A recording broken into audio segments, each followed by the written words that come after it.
Hello ladies and gentlemen, it is Adam here, aka Irish Welsh Kelton. How are you all doing today? And today I thought, guys, it's that time of the year. We're just after hitting 2012 and I thought, guys, I'm going to do that video. I'm going to tell EA what we want for FIFA 13 because this is the time when you want to get your ideas into EA because, guys, they've already been developing the game since like November, December. They're in the early stages of development. This is when you want to get your ideas to them so they can implement them in the game. No point in sending them in June, July, August. They're not going to do anything then. It's now when you have to basically give them the ideas. So guys, for this commentary, I'm going to split the kind of thing into basically a couple of areas. I'm going to split into Ultimate Team, Club, some of the in-game stuff, eSports, Football Club and Theatre Mode. One area I'm not going to talk about is Manager Mode because simply I don't play enough Manager Mode. It would be unfair for me to actually comment on Manager Mode itself because, like I said, I don't play enough, so I couldn't criticise it or say where you can improve it. If you do play Manager Mode, please do put in the description what you think should be changed about Manager Mode because, again, like I said, I don't play it enough. It wouldn't be fair for me to comment on the actual mode in total. So let's go on to Ultimate Team, which is, let's be honest, guys, I can't remember the last time I played head-to-head. Ultimate Team is what I play FIFA for. It's what majority of people that have online play FIFA for. It's just EA trying to kind of put more the emphasis back on head-to-head with the head-to-head seasons and stuff. But at the end of the day, Ultimate Team is where it's at, and it's the biggest game mode. But I want you to basically give EA some advice to make it the best game mode it can be, because it's pretty good. Now, the first thing I'm going to talk about is chemistry with Ultimate Team. At this point, guys, these aren't like all going to be massively original ideas in this video. I'm going to try and take the best kind of ideas from everyone and put them together into one video. And at this point, one of the major points about chemistry I have about the thing is actually from Kill Hollywood, and I'll put his channel in the description if I remember. But Kill Hollywood is I've heard this idea from Kill Hollywood before, and it's an excellent idea about chemistry. His point is basically that Ultimate Team is about making your Ultimate Team the players you want in the team, but you're really restricted in that, in the sense that you can't you can't have Rooney and Messi up front. They're not going to get any chemistry off each other. You have to basically obey kind of leagues and nationalities, and at the end of the day, it doesn't really make sense. You can't have the team that you really want to build. So basically what his point is, and I stand by this, I think it's an excellent idea. Now, when players play games together, they should grow chemistry within the team. Like, I think, like, if you have two players, say every 25-30 games, they get one chemistry point between each other, because chemistry is based on the relationship between the players around them. So if you're playing with a player for a long time, your relationship with them is going to improve, and at the end of the day, I think that should really affect chemistry-wise. I think when you sign a manager, for some reasons, for instance, if I put Giovanni Trapattoni for my Irish squad, no, he's not going to get any extra chemistry points because they're Irish. I think with national team managers, they should get bonuses for teaching the national teams, maybe, or there should be kind of some sort of thing with managers that teach in certain leagues get extra bonus points if they're with that certain league team. I don't know what they can do there, that's just my opinion. But the major point I want to make about Ultimate Team is some of the more simple, yes, kind of what would make it amazing. At the end of the day, okay, the kits on Ultimate Team, at the moment we can use all the club kits in the game, so I think they need to add international kits to that. That would just they need to make international kits available to use online. And I think you should also be able to use customizable kits like you can on Creation Set. You should be able to design your own kits and badges and stuff, and basically even design and improve your stadium to make it more part of the whole experience and stuff. Maybe even design your own ball, like go all out with the customizable aspect of it, because it's your club. You're not playing as Man United, you're playing as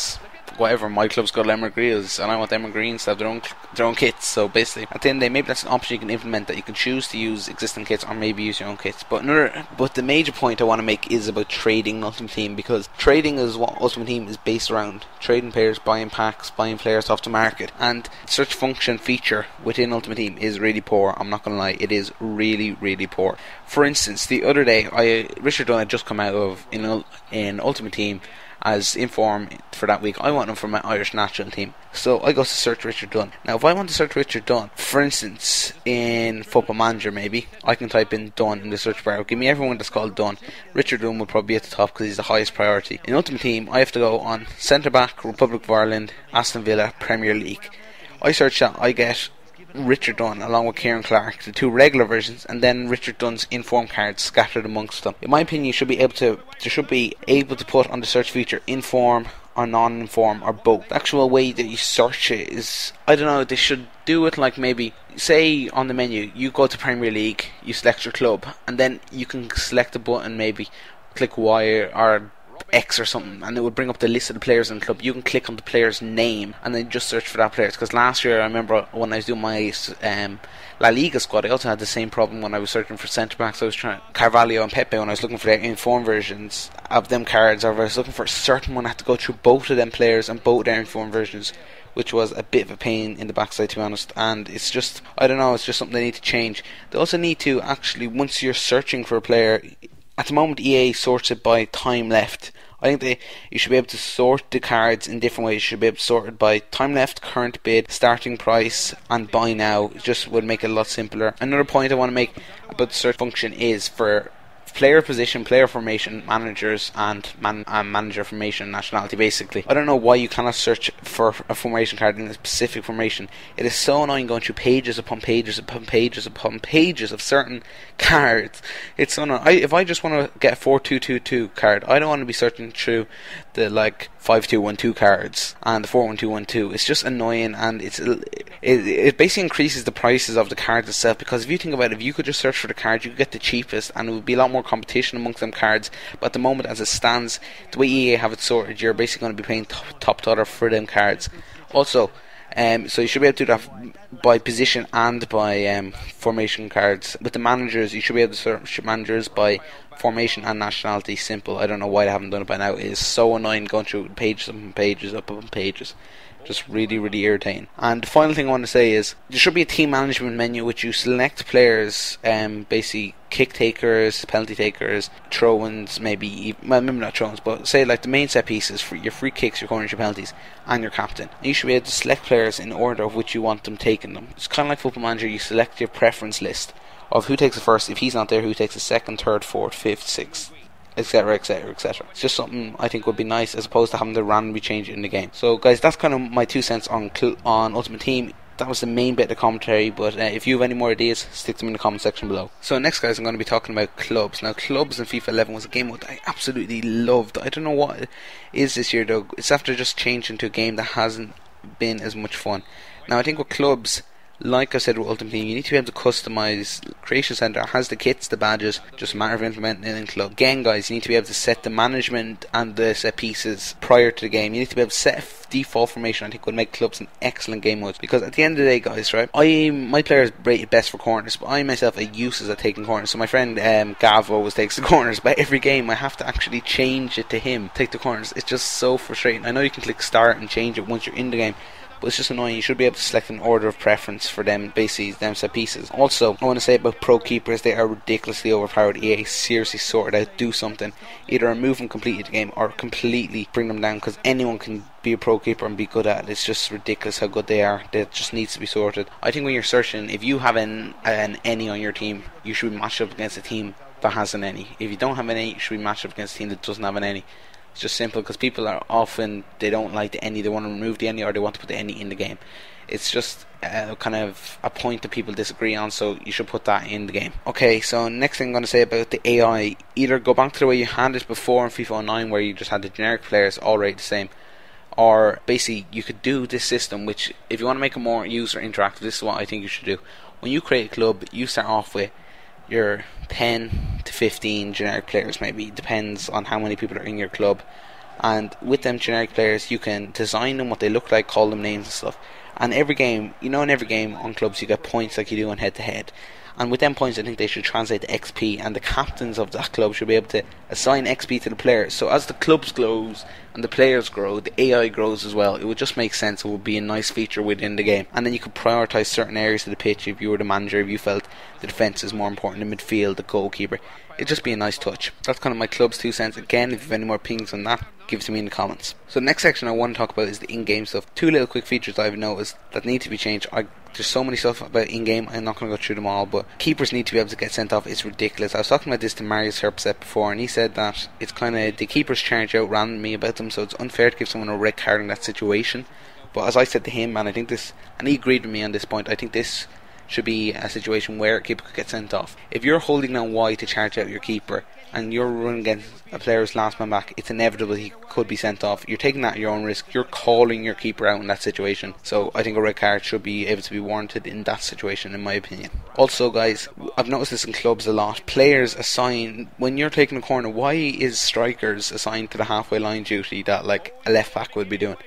makes no sense whatsoever. Just something they sort out. Again, guys, if you have any more in-game stuff, there's so many stuff to talk about. I'm gonna try and just keep it to the main points. So if you have any more, drop them in the comments. Two more final sections. EA Sports Football Club. I like this whole idea of tracking your XP over time and stuff. And one of the main ideas in it, which I love, are the challenges.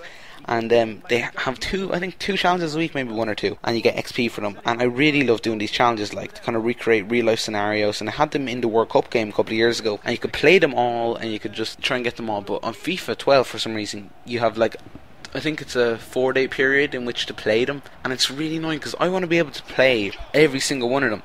And if you could do every single one of them and let them expire, and I'd do a series on them, because at the moment, guys, if I did a series on them, I'd do a challenge.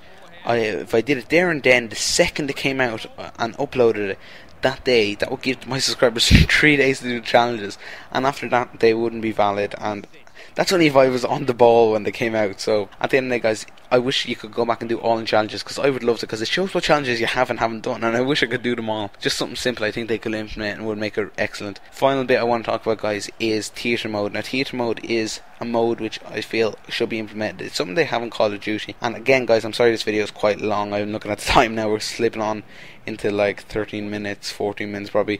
But I just want to make a last quick point about theatre mode. For someone like myself that uploads videos, I think theatre mode would be something excellent, because you guys have found it kind of very helpful. That way you don't need to record every game. For people that don't know, theatre mode basically saves all the games. I think it's the 100 most recent games in this little theatre mode section. You go in and you can play the whole match start to end in it, and you can cut out certain bits you want. You can upload them to YouTube and stuff, and it's just a lot better. And at the moment, EA has replay theatre, and they give you this set of highlights that you have, and you can't, if you go out of that game, you can't go back. You can't get them highlights again. You have to get them after the game, which is a bit stupid in my opinion. Also about the highlights though, they don't have any HUD on them. You don't have your scoreboard, your players' names and stuff, and it doesn't look nice on YouTube in my opinion. And also they don't actually have the commentators on it as well. They just have the in-game music. And Call of Duty has HUD on it, and Call of Duty has all well, Call of Duty obviously doesn't have commentators, but it has the like "hoo-ah, let's do this," or "good work Rangers," all them kind of voiceovers and stuff. And I think EA should implement that if they're going to do that as part of a feature. So that's kind of it, guys. That is my opinion basically on what they need to do to make FIFA 13 the best game. I'm going to be tweeting this video at Romilly Broad and EA. I'll email it to Romilly actually, not because I want some personal gratification, just because I want EA to notice some of what we want in FIFA 13. And guys, as part of that, you guys need to put in the comment section what you want, what you need changed, because if EA are going to look at this, they're going to look in the comment section as well, see what your guys' opinions are, and we need to get them early, guys, while they're starting to make this game. So thank you for watching, and please like this video if you enjoyed. And again, like I said, anything you want in the game, stick them in the comments, no matter how mad they are. Okay guys, thanks for watching.